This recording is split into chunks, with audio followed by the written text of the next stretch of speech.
الملائكة. لو بعدين وما يجي إذا أتى أحدكم أهله فلا ينزو عليها كما ينزو البعير، لأن البعير ما بينزوش إلا إما يطمئن إن ما فيش حد، بس ما فيش. ومع هذا، مع أنها حالة جيدة للبعير، مش زي البهيمة أول ما العجل بيشوف البتاع برضه لو إنما الجمل لازم يطمن إن محدش شايفه. مع هذا ما بيلبسش حاجة. لا أنت لابد أن تكون تحت رداء، لا ينزل أحدكم على كما ينزل البعير.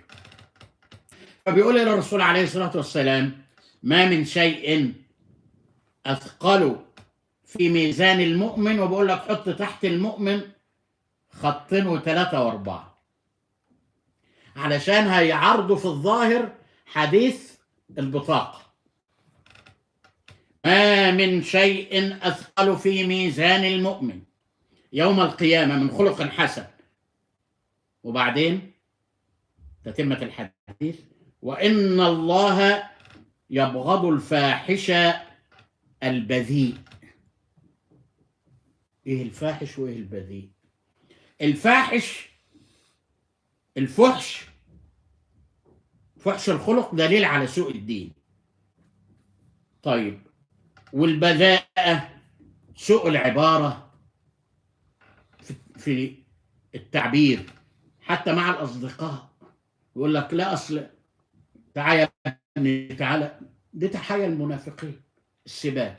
إن الله يكره الفاحش البذيء، وعلى ذلك فحسن الخلق دليل على حسن الدين حتى مع نفسك. حسن الخلق مع نفسك.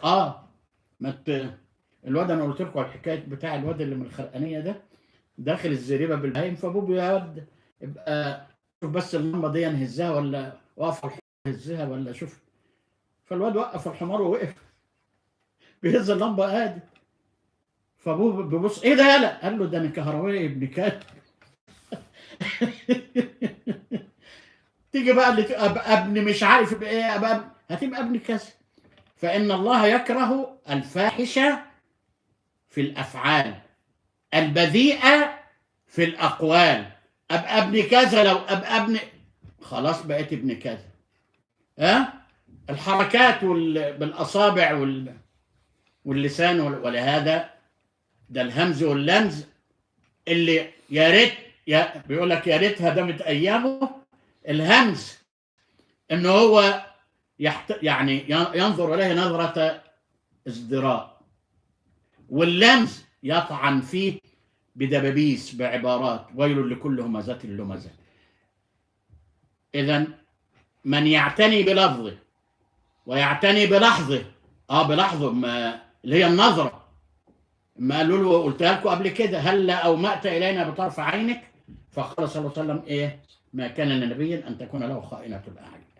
وعليه فحسن الخلق لا ينبت إلا على أرض العقيدة الصحيحة. أقول قولي هذا وأستغفر الله العظيم لي ولكم، وصلى الله وسلم وبارك على معلم الناس الخير سيدنا محمد وعلى آله وصحبه وسلم.